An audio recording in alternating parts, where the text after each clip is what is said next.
mitima yawe kuko ngo wavukiye mu muryango ukize cyangwa wize ahantu heza cyangwa ubayeho mu buzima bwiza, ibyo byose bigashira, ariko data ntago akureka. Uwiteka Imana ntabwo akureka. Niyo mpamvu Habakuki yabivuze neza ngo naho imitima itatoha tugahingira ubusa imizabibu, amasho agashira mu biraro, nta kabuza ko twakwishira mu mwami.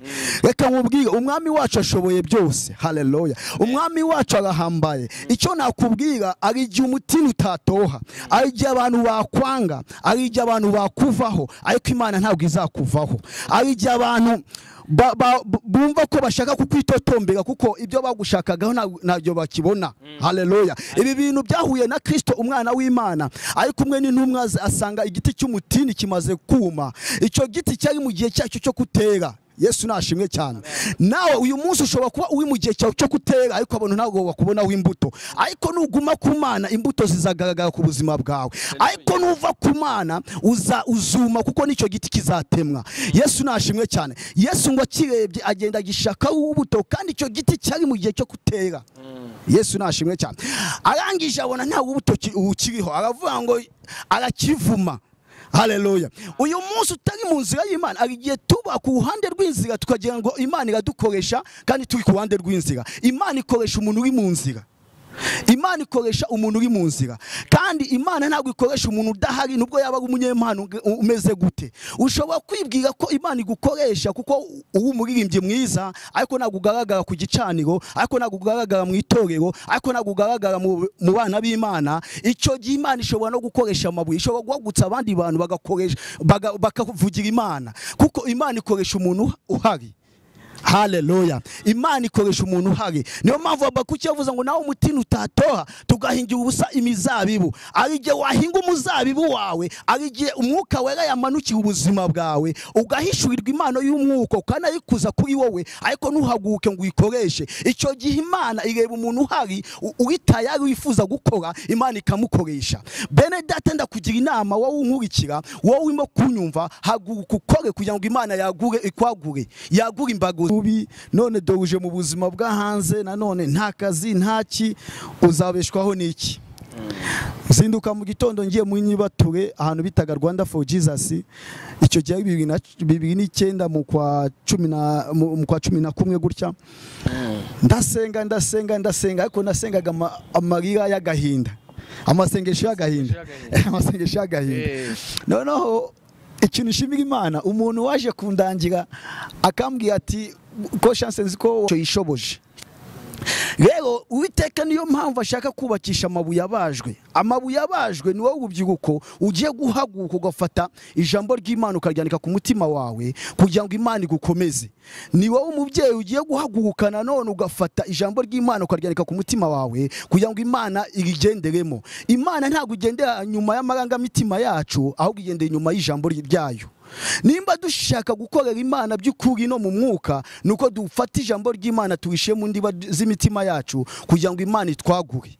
Rero ari abantu benshi bazi ko neza ngo bakandirimba, nkamenya neza ko nzakomeza kuba umusitari muri bo, ariko ari igihe cyaterwaga nkabwa gutera na poto ngo nsinde igitego, bose bakanyanga. Nasanga babandi bashakaga gusangira nanjye ahubwo barampunze, ibintu byose babishize, intambara zose bashize kuri jewe, kandi sinari gukina ndi umwe nyine n'abantu 11, nanjye nagombaga kugira abandi bantu nifashisha. Rero icyo nakubwira, ntabwo ngiye kubwira uwo muntu wumva ko ari mu isi y'ibyaha mubwiye ngo akomeze anezezwe naho ngaho hari, ahubwo yegera Imana, kuko Imana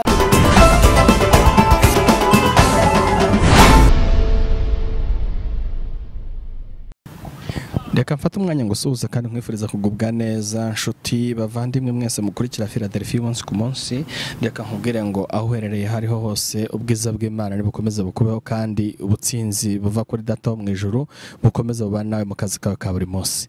Nk'ibisanzwe rero uyu munsi kandi murabibona ko twamaze kuzana amutumirwa, nkuko tugira ikiganiro tukazana abavuga butumwa, tukazana abakozi b'Imana, tukazana abantu Imana yagiriye neza bagatanga ubuhamya bakavuga gukora ku Imana, bityo nawe ukongera gusenga ugasubizwamo imbaraga ndetse n'intege ukabona ko ibyo ngibyo bikuruhije ibyo ngibyo bigukomereye nawe wakwizera Imana ikabikuraho.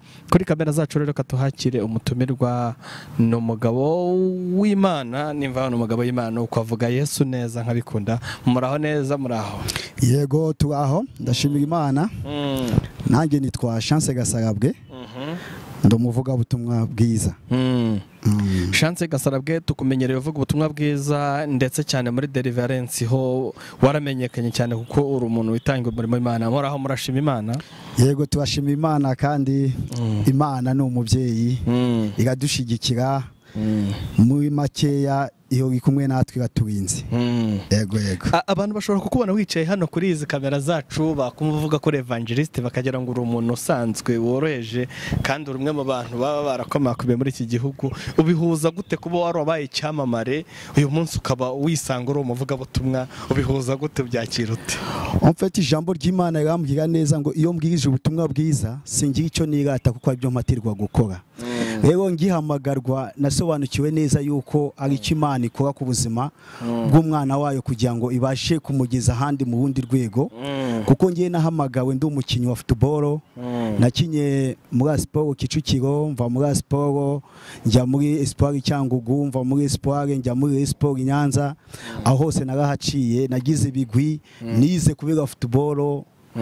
Ariko Imana yagombaga kumereza indi mpano irenze iyo nari mfite mu isi y'umubiri, kuko nari mfite abantu bankundaga cyane. Yego rwose. Rero Imana yamaye kwivugira muri impano ivuga butumwa kugira ngo bagenzi banjye nasize ku musozi wa football bazabashe kumenya Imana yanjye, kuko Daniel wavuze ngo abazi Imana yabo bazakomera kandi bakora iby'ubutwari.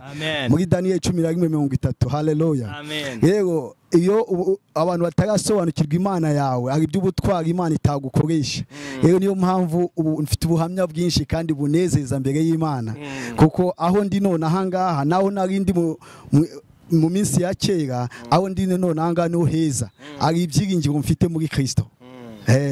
Chance turanezerewe kubana nawe. Rero twagize umugisha wo kukubona, tubona nimero yawe turagutumira kuko twibazaga bavuga ko abantu bakina, abantu bakora ibintu bya entertainment, ubwo ni abahanzi, abakinnyi b'umupira, ari abantu baba mu byaha badashobora no kuzigera bizera Imana. Nk'umukinnyi wabaye icyamamare, nge ndakuzi ukina muri Rayon Sport, ndakuzi ukina muri AS Sport, wari icyamamare nimvuga ngo wari ku rwego kuba uyu munsi ukinira n'Amavubi nkurikije urwego wari uriho. Ibyo bintu byose ukabireka ukakira Yesu nk'umwami n'umukiza. Ndashaka uyu munsi ubwira umuntu uvuga ko umuntu atareka ibintu runaka, babona ko bidashoboka umuntu atareka kuba ibiyobyabwenge, ataba mu buhanzi wenda nkuko bavuga ngo umuntu urimba iby'isi ntiyakigera yakira umwami. Wowe byakuvuyemo gute kugira ngo utandukane n'izo nkunda rubyino zose n'ibyo bintu byose wari urimo, hanyuma ukakira Yesu nk'umwami n'umukiza ugahitamo kumuhamya? Niki cyaguteye gushira amanga? Mfite cyane gushira amanga by'ukuri, reka mbabwize ukuri, n'abakiri hanze hano bataramenya Imana biragoye cyane, kuko ari ibintu bituremerera muri yo si yari hanze y'imikino n'imyidagaduro. Araho nageze nibuka ngeze Nyanza byambereye ibintu bikomeye cyane. Mu kigo aho nigaga ninge wigaga ntabwo nishwaga n'amafaranga n'igiceri n'ikijana, ariko twagiraga umutoza ntabwo muvuga izina. Haleluya. Ntabwo muvuga izina, yemeraga ibintu bitwa amarozi cyane. Noneho njyewe aho nari maze kumenya Imana bituma rero muri makeya mvuga ati ibi bintu ntabwo nabikora. Kandi ikigo cyumvaga ko ndi umukinnyi icyamamare bashobora bagenderaho bidakwiye ko nanjye nakwemera ko nafata ayo marozi cyangwa ibyo bintu umutoza yashakaga ko dukoresha cyangwa se dukine twambaye. Nkamubwira ati nizera Imana kandi sinzabikoresha, ariko nzagukinira ibishoboka byose. Tubaba umfete muri gihe urumva nawe mfite abami babiri, ngomba ko gutora umwami umwe ari we Kristo nizeraga, ariko binsaba izindi mbaraga kuko ubwo ni isi y'intambara nayingiyemo. Ariko ijambo ry'Imana rirambwira muri Nahumu 3:14 ngo uvomera amazi azagutunga mu gihe cy'umwuma, kuko buri wese agira igihe cy'umwuma. Aho ngaho nari ngeze mu gihe Imana irimo kumpamagara, ngomba kumva umuhamagaro, kandi umuhamagaro uragorwa kuwumva kuko ari ibintu byinshi ugiye kuvamo n'ibindi ugiye kujyamo. Ariko nagombaga kumva ko Imana ishobora byose. Yego nakundaga football, nakundaga gukina pe, ariko byari ngombwa yuko mfatamo amahitamo nk'umwana w'Imana. Imana yatumye nzinukwa nka kwa kundi mwumvishije inkuru ukuntu Imana yatumye umutima wa Farawo uzinukwa. Nanjye rero Imana yatumye nzinukwa ibyo bihe. Nari mfite inshuti zanjye zankundaga Iranzi Jean Claude, nibuka nsezera football nafashe godiyo nijugunya Sekamana Maxime ubari muri sport, ndamubwiye ati sinzongera gukina umupira w'amaguru, ngiye gusenga Imana. Nkaba mfite umusore twabanaga twasenganaga hamwe nawe akinye muri sport yitwa Gaunzero Lave, atuye mu Gatenga. Orava ararira aravuga chance yo football, ndavuga ati kugira ngo nkomeze nkora ibyangwa n'amaso y'Imana, ni Imana nkunda, nareke uyu mukino Imana ikazantungisha, ifite ubundi buryo izantungisha. Ndakeka mu bakinyi burya, reka nkubwira kandi kanuna nibagiye kuvugaho, Imana yacu no umubyeyi.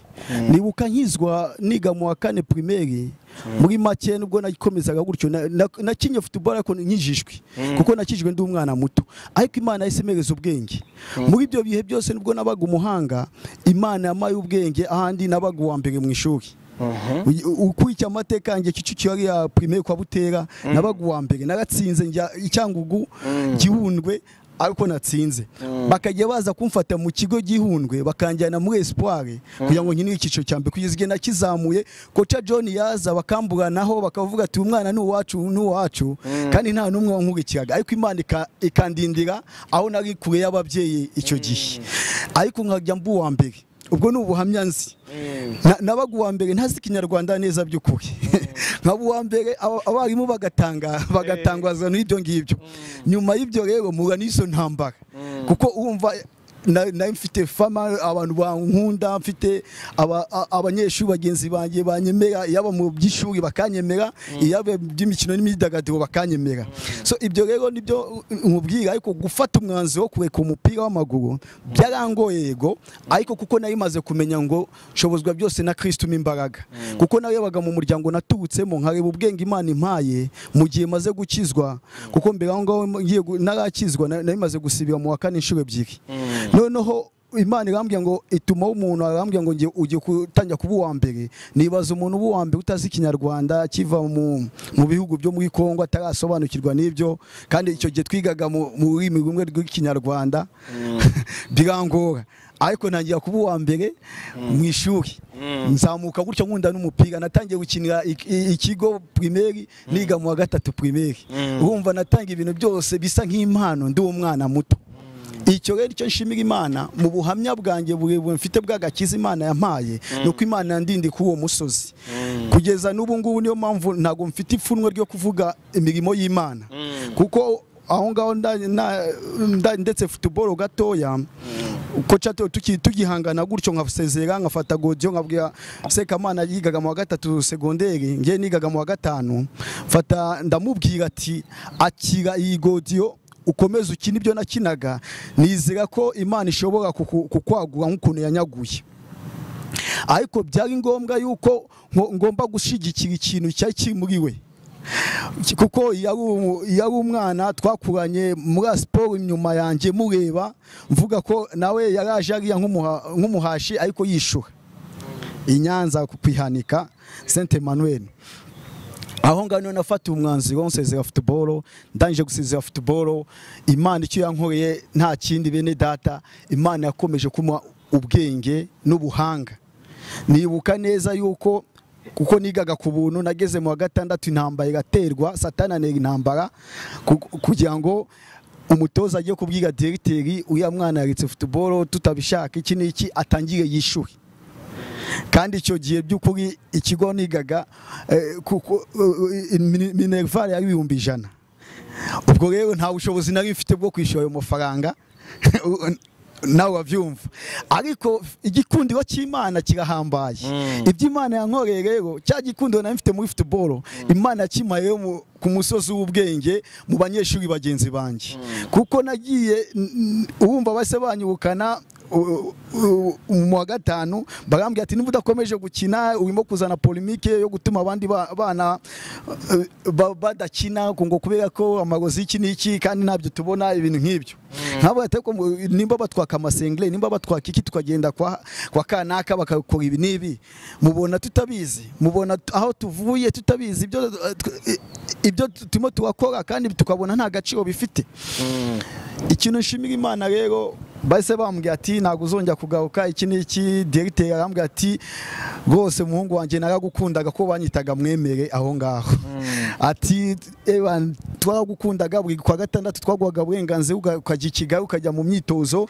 ariko ubu ngubu nimba utazishyura amafaranga ntabwo tuzongera kukugira ariko abanyeshuri nibo bamamagaje mu wa gatandatu igihembwe cya mbere ni nabo bakontribuye amafaranga y'uburyo ki ngomba gushusha Yesu nashimwe cyane amen noneho bakontribuye uburyo ki ngomba gushusha kugira ngo nkomeze ishuri ndashimira Imana rero ko muri ibyo byose ndashimira Imana rero muri ibyo byose ko Imana yaje kuma ubwenge ntsindira n'amanota menshi cyane muri ibyo byose Imana yarigaragaje ndetse no mu kwigaragaza kwayo narangije narabona na diplome tugitegereza ngira amahirwe cyane nayingiye muri nyibatuwe mu gitondo nangiye Satani atangiye kugerageza kwizera kwanjye reka mbabwiye bene data mwebwe mukurikiye ubuhamya bwanjye ari igihe umuntu ageragezwa Satani amugerageza niyo mpamvu nubi none douje mu buzima bwa hanze nanone nta kazi ntaki uzabeshwaho n'iki zinduka mu gitondo ngiye mu nyibature ahantu bitaga Rwanda for Jesus icyo gihe 2009 mu kwa 11 gutya ndasenga ariko nasengaga amarira y'agahinda amasengesho y'agahinda noneho ikintu nshimira Imana umuntu waje kundangira akambwira ati ko chance nzi ko warangije muri comptabilité kandi bajya batubya ko nawe umuhanga wagiye kunyange hano ku mazi kwa akazi keza gahari kaba comptable cyangwa se niyo wapakira ntuza amamodoka ndamubwira ati gese napakira amamodoka mfite Imana ngishobora byose kuko nagiyaga kwizera muri giye muri makeya ati sawa ngo genda ariko urebe uko bigenda umva ntago ibisubizo byawe byasohoka navuye ku ariya ku Rwanda Kicukiro centre ku ruhande rw'akarere ngenda nibuka mpaka ku mazi nahageze ku mazi mu gitondo gutyo mu masaa 3 sanga wowe uhagarara Inyange icyo gihe bamwita afande Kagina yitwaga Kagina ninjira mpaka muri biro umve kwizera kwacu kubarema bene data ako icyo gihe nabonye kwizera ko gushobora kurema kuko kuremera igitangaza mu gihe utizera ko igitangaza cyahaba ninjira aho hantu muri biro ya Kagina ndamubwira ati muraho boss ati muraho ati ko narinje gusaba akazi ngo none se impapuro zisaba akazi ko ntazuzanye mu ntoki ndamubwira ati bambwiye ko uyu munsi ari itariki ya nyuma yuko hano mugomba gutanga akazi kubize comptabilité abakora muri sales arambaza ati neza bakubwiye ariko twebwe hano kugira ngo umuntu akore muri sales ari ibintu bisabwa ari diplome ari CV ari iki ndamubwira ati gene nizera ko Imana ishobora byose kandi Imana yanjye ni umuntu wabimbwiye yambwiye ko gahari mwangerageje basi ko negereje ko ibisubizo bizasohoka arambaza se ibisubizo by'iki ndamubwira ati nagakoze 6e secondaire ariko sindamenya ko nimba natsinzwe cyangwa nimba nagatsinze ariko nizera neza nashidikanya yuko natsinze ko Imana amaye ubwenge kuko yumva Imana imereza ubwenge niga mu wa 4 yamaye yo 28 ivuga ngo kuba witeka nibwo bwenge kandi kuva mu byane ko kujijoka nirindaga icyaha nigisa nacyo kugira ngo nkiranukire Imana mu buzima bwanjye aho ndi hose ndashimira Imana rero ko uwo mugabo yarandebye areba kuntu meze arangije arahagarara arampamagara arambwira ati wa musore we umva nkubwire ndumva ufite kwizera ufite no gushira amanga guteye ubwoba ariko rero hano ntabwo tugendera mu marangamutima ngewe ka nkubwiza ukuri ningwa akazi ukanahomba n'ibiceri 300 ntabwo ufungira ahantu wanyu batazamenya ubundi ababyeyi baba bafite ndavuga ati ngira mama wenyine nta data ngira ngo none nguhaye akazi ukansebye ugahomba nabivuga hehe Yesu nashimwe cyane ndamubwiye ati sinzi aho wabivuga ariko nyizera ungerageze n'Imana yanjye niyo mpamvu nababwiye ati kuko nkunda Daniel 11:30 ngo bazi Imana yabo bazakomera kandi bakora iby'ubutwari numvaga ko Imana ari igomba kunkoresha iby'ubutwari kuri uwo musozi aho ngaho Imana ihagaze imbere yanjye ahasiga umugabo arambwira ati fata imodoka yuzuye yarimo barayipakira yuzura amereza ibitabo bibiri icyo yitwa delivery note na invoice arambwira ati jya kurite ameza n'umushoferi jya kuritega ariko nuhomba ibiceri 3,000 by'ibiceri ndagufunga nagutaye iwanyu naragiye ndacuruza ariko bwa mbere ari experience ya mbere eka nkubwiwe iko Imana ishobora byose Imana yacu irahambaye kandi irahebuje nabonye aho Imana ishobora kukurinda yewe n'umushoferi mwahuye bwa mbere igikundiro cy'Imana kikaba ku buzima bwawe reka nkubwire usibye ko abantu tutabizi ariko tugiye dusaba Imana igikundiro ku buzima bwacu kuko igikundiro inusu y'igikundiro iruta ikiro cy'akazi keza kuko ahantu ari igikundiro imiryango irafunguka imiryango yarafungutse ku mushoferi ambere umubyeyi ataranamenya atutaranavugana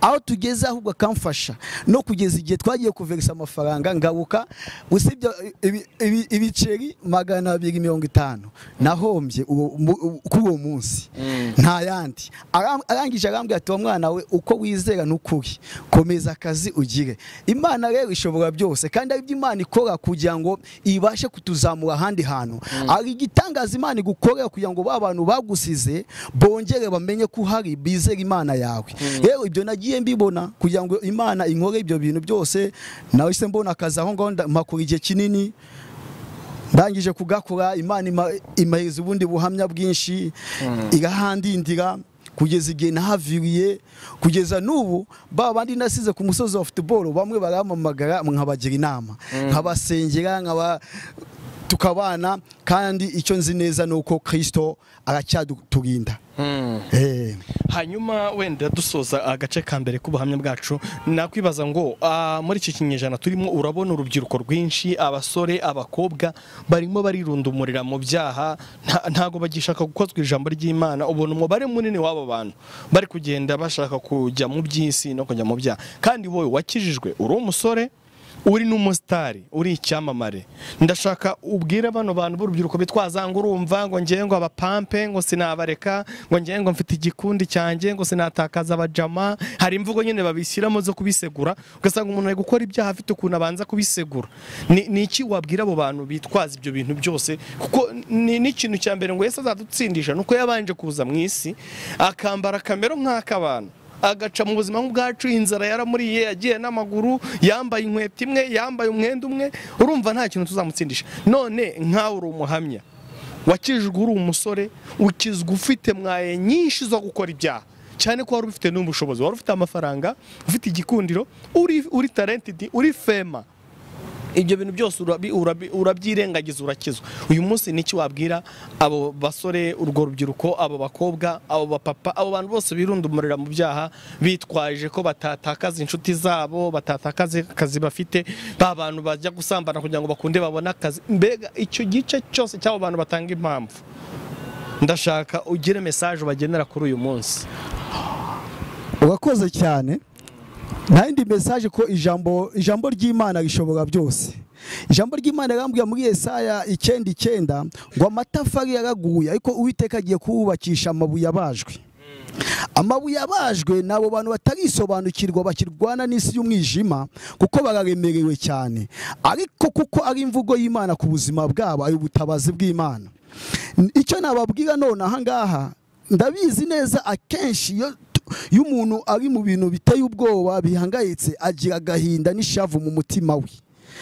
Nabo ndabizi reka nkubwire mwene data nta munezero mu byaha ubaho. Kandi uwo munezero niwo Satani awuguhaye uwa wakanya gatoya kuko iteka y'umuntu ari mu isi y'ibyaha ahora mu ntambara. icyo nshaka kukubwira rero, amatafari, kugwa kw'amatafari ni uwo muntu uba wumva ko ari uw'agaciro, ni uwo muntu uba wumva ko ari uw'umumaro, uwo muntu uba wumva ko icyo yakwishoboza, nyamara imbere iyo aharebye asanga ntacyo yishoboje. Rero Uwiteka niyo mpamvu ashaka kubakisha amabuye abajwe. Amabuye abajwe ni wowe urubyiruko ugiye guhaguruka ugafata ijambo ry'Imana ukaryandika ku mutima wawe kugira ngo Imana igukomeze. Ni wowe umubyeyi ugiye guhaguruka nanone ugafata ijambo ry'Imana ukaryandika ku mutima wawe kugira ngo Imana irigenderemo. Imana ntabwo igendera nyuma y'amarangamutima yacu, ahubwo igendera nyuma y'ijambo ryayo. Nimba dushaka gukorera Imana by'ukuri no mu mwuka, nuko dufata ijambo ry'Imana turishe mu ndiba z'imitima yacu kugira ngo Imana itwagure. Rero ari abantu benshi bazi ko neza ngo hano hanze bararyoherewe, nyamara ntago baryoherewe, kuko iyo bagiye kuryama cyangwa iyo bari ahantu bonyine aragahinda n'ishavu kabishe. Niyo mpamvu umuhanuzi Nahumu mu bice 3:11-14 yavuze ngo ivomera amazi azagutunga mu gihe cy'umwuma. Reka nkubwire, ubuzima bwose nasanze habamo kurwanwa, kandi umuntu ashobora kukuzamura ariko akakumanura vuba, ariko Imana yo yakuzamuye ugumayo. Rero uwo muntu ukira aho ngaho arakibesha, ariko ari umunsi umwe azabona ubutabazi bw'Imana, ari umunsi umwe azamenya ngo abantu baranzamuye ariko barandekura, ariko iyo nza kubimenya nkaguma ku rufatiro rw'Uwiteka Imana, nakabaye narazamutse nkaguma hejuru. Kuko twagiye tureba abantu batuzamura, njyewe nagiye ndirimbwa muri stade, abanyeshuri bakaririmba bakandirimba, nkamenya neza yuko nzakomeza kuba umusitari muri bo, ariko ari igihe cyaterwaga nkabura gutera na poto ngo nsinde igitego, bose bakanyanga.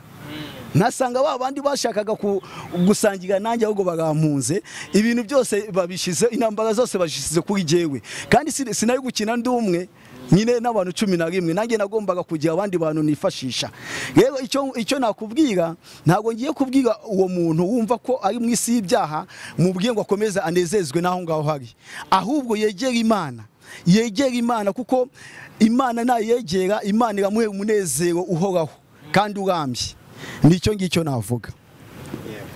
Hanyuma wenda tugana ku musozo, urumva unyuze muri ubwo buzima, ukinnye umupira, uba umusitari, ukoreye Imana, uyobora ibintu byinshi bitandukanye, ariko uyu munsi ntago waducika utatubwiye nibura akantu kari ku mutima wawe, message mu ijambo nk'umuvuga butumwa.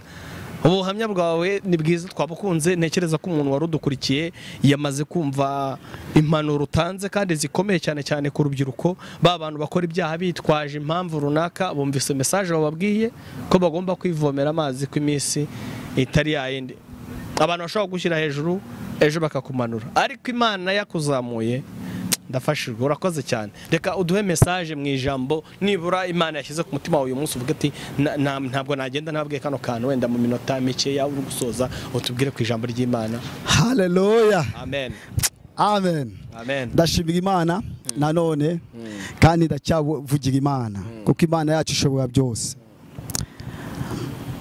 Imana yacu ishobora byose kandi Imana ni rurema.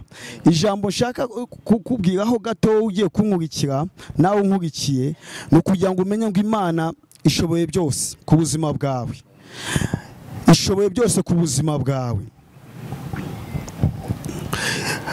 Habakuki niwo wavuze mu bice 3 ngo naho imiti nitatoha tugahingira ubusa imizabibu, amasho agashira mu biraro, nta kabuza ko twakwishimira mu mwami. Rero Imana yacu niyo gushimwa, kuko aho twaba turi hose Imana ishoboye byose kandi yaremye byose. Retima yawe, kuko ngo wavukiye mu muryango ukize, cyangwa wize ahantu heza, cyangwa ubayeho mu buzima bwiza, ibyo byose bigashira, ariko data ntago akureka. Uwiteka Imana ntabwo akureka. Niyo mpamvu Habakuki yabivuze neza ngo naho imiti nitatoha tugahingira ubusa imizabibu, amasho agashira mu biraro, nta kabuza ko twakwishira mu mwami. Reka nkubwire, umwami wacu ashoboye byose. Haleluya. Umwami wacu arahambaye. Icyo nakubwira, ari igihe umutima utatoha, ari igihe abantu bakwanga, ari igihe abantu bakuvaho, ariko Imana ntabwo izakuvaho. Ari igihe abantu bumva ko bashaka kukwitotombera, kuko ibyo bagushakagaho ntabyo bakibona. Haleluya. Ibi bintu byahuye na Kristo umwana w'Imana, ariko umwe n'intumwa asanga igiti cy'umutini kimaze kuma. Icyo giti cyari mu gihe cyacyo cyo kutera, Yesu nashimwe cyane. Nawe uyu munsi ushobora kuba uri mu gihe cyawe cyo gutera ariko abantu ntabwo bakubonaho imbuto, ariko nuguma ku Mana imbuto zizagaragara ku buzima bwawe, ariko nuva ku Mana uzuma kuko nicyo giti kizatemwa. Yesu nashimwe cyane. Yesu ngo akirebye agenda gishaka ubuto kandi icyo giti cyari mu gihe cyo gutera. Yesu nashimwe cyane. Arangije abona nta ubuto ukiriho, aravuga ngo arakivuma. Haleluya. Uyu munsi utari mu nzira y'Imana, agiye tuba ku ruhande rw'inzira tukagira ngo Imana iradukoresha kandi turi ku ruhande rw'inzira. Imana ikoresha umuntu uri mu nzira. Imana ikoresha umuntu uri mu nzira, kandi Imana ntabwo ikoresha umuntu udahari nubwo yaba ari umunyempano umeze gute. Ushobora kwibwira ko Imana igukoresha kuko uri umuririmbyi mwiza, ariko ntabwo ugaragara ku gicaniro, ariko ntabwo ugaragara mu itorero, ariko ntabwo ugaragara mu bana b'Imana. Icyo gihe Imana ishobora no gukoresha amabuye, ishobora guhagutsa abandi bantu bakavugira Imana, kuko Imana ikoresha umuntu uhari.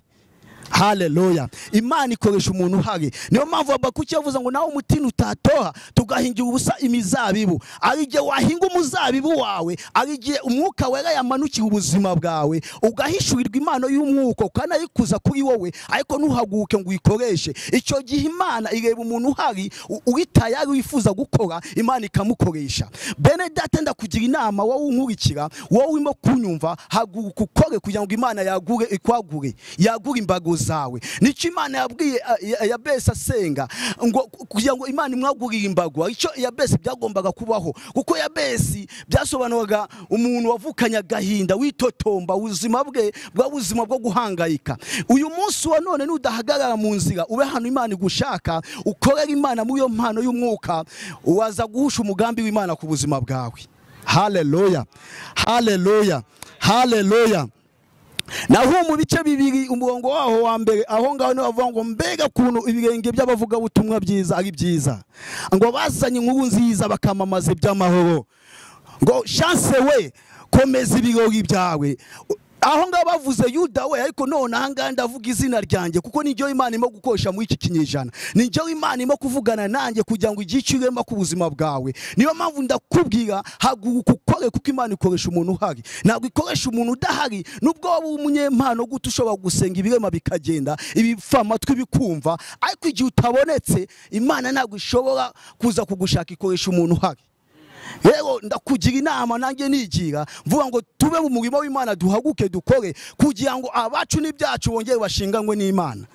Haleluya. Kuko ngo mbega ibirenge by'abavuga butumwa kuntu ari byiza, abamamaza inkuru nziza bakavuga iby'amahoro. Chance we komeza ibirori byawe. Ari ibirori abana b'Imana dukoresha umunsi ku wundi, kuko ari ubwiza bw'Imana buri ku buzima bwacu, ari gukomera kw'Imana kuri ku buzima bwacu, ari kwera kw'Imana kuri ku buzima bwacu. Icyo nkubwira gusa nk'umuvandimwe dufatanyije kwamamaza ubutumwa bwiza, Imana ntabwo ikorera mu isi y'ibyaha, ahubwo Imana ikora mu isi yo gukiranuka no kwera. Iyo wejeje icyo wabwira cyose kikuva imbere kikuvaho, icyo utegeka ugahagaritsa kikuvaho. Kandi ari abantu Imana ishaka ku buzima bwawe kugira ngo bakuvugire, bavuga Imana yawe nk'uko bikwiye. Haleluya. Arabagufasha kwamamaza ubutumwa bwiza, arabagufasha gushigikira impano z'Imana ziri ku buzima bwawe, kuko wahagaze mu mwanya Imana igushaka kubamo. Haleluya.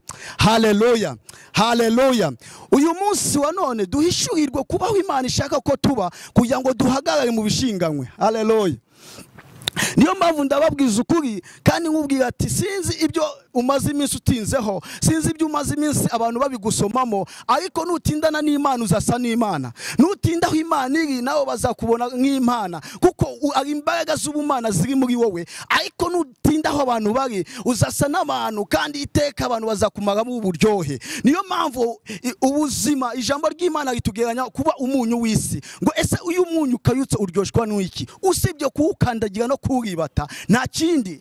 Rero iyo dutindanye n'abantu iteka batumaho uburyohe bw'agakiza, iteka batwibaho izo ndangagaciro zo gukiranukira Imana. Ariko iyo twatindanye n'Imana dusa n'Imana, kandi hari ibintu byinshi duhindura ku buzima bwacu, hari ibintu byinshi dutegeka ku buzima bwacu. Niyo mpamvu Yesu yatugeranyije no kuba umunyu w'isi, kugira ngo twongere dutange ubuzima ku bidafite ubuzima, kugira ngo twongere tugabure ubuzima ku bidafite ubuzima, gukomera kw'Imana kongere kugaragara ku buzima bwacu. Aho waba uri hose wongere uhaguruke, ufate inkoni yawe ukorera Imana, kuko nuyikorera Imana wahinduka umunyu w'isi, wongera ugira ibintu urinda ku buzima bwawe, ugira ibintu urinda ku muryango wawe, ugira ibintu urinda ku gihugu cyawe, ugira ibintu urinda mu mudugudu utuyemo, kandi bo bazamenya Imana yawe, batangiye bamamaza ubutumwa bwiza bwa Kristo uri muri wowe. Ari abantu bagomba kuvuga ubuhamya bwacu tukiri hano ku isi, kuko natwe tugeze mu gihe cyo kwandika inzandiko, twandikirana nk'abera. Yesu nashimwe cyane, tukandikirana nk'abera. Niyo mpamvu Yesu ubwe yatuvuga ngo muri umunyu w'isi, umunyu nukawika uzaryoshwa n'iki? Usibye kuwukandagira no kuwibata. Reka nkubwire, ntuzatindane n'abantu, kuko nutindana n'abantu uzasa n'abantu. Haleluya! Nutindana n'abantu uzasa n'abantu. Nicyo nakubwiraga bene data, wowe nkurikiye, wowe uzankurikira. Reka nkubwire, Kristo ashoboye byose kandi abasha no kukurinda na hahandi hose uri, ariko haguruka ukore, kuko Imana ikoresha umuntu uhari. Amen. Amen. Reka usengera abantu bose kabisa, ubasengera abantu bose bakurikiye iki kiganiro, ubifurize kuba mu mwanya Imana bashakamo, babe mu mubare w'abantu bari mu nzira, kuko Imana idakoresha umuntu uri hirya y'inzira, ikoresha umuntu uri mu nzira, igakoresha umuntu uhari. Haleluya. Reka dusenge Imana, aho uri hose reka dusenge Imana. Ijambo ry'Imana yambwa Kristo ngo ni niyo nzira n'ukuri n'ubugingo, ntawe ujya kwa data atamujyanye. Reka tube mu nzira nk'uko Barutoma yemeye akajya mu nzira, kugira ngo Imana ibashe kumukora igitangaza. Ayitangaza Imana gukorera kuri mu nzira. Data ndakwereka abana bawe buri wese mwami, ari ikigeragezo gishobora kuba kibari imbere mwami, ariko buri wese akeneye mu nanone kukubona ku buzima bwe papa. Reka tubere inzira mwami Imana, ubashe kugira ibyo urinda ku buzima bwacu, ugira ibyo utegeka ku buzima bwacu, ugiye mwami Imana abukomeza ku buzima bwabo mwami, kuko ijambo ryawe ryatubwiye neza muri Nahumi 3:14 ngo twivomera amazi azadutunga mu gihe cy'umwuma. Data ndasabira buri wese mwami, ukomeze umutima wa buri wese mwami, urinde buri wese mwami, urwanire buri wese mwami. Reka mwami ayo yamaze kumanika inanga zabo mwami Imana, nkuko Abisirayeli bamanitse inanga zabo cyagiye bari mu bunyage, uyu munsi wa none ngyo wamanuriye kumanura inanga zabo mwami, kugira ngo bongere bahagarare bagukorere mwami Imana, kuko namenye neza yuko data ukoresha umuntu uhari na gukoresha umuntu udahari. Niyo mpamvu ndasabira bera bose mwami, uyu wese waba yacitse intege, uyu wese waba atakaje ibyiringiro, uyu wese mwami Imana wumva yitotombera ubuzima, uyu munsi wa none wongere umanure kwera kwawe ku buzima bwe, wongere utugire neza ku buzima bwe, wongere wakomeze ku buzima bwabo mu izina rya Yesu Kristo w'i Nazareti. Wakoze data kubyumvishije, wakoze data kubikoze mu izina rya Yesu Kristo w'i Nazareti. Amen.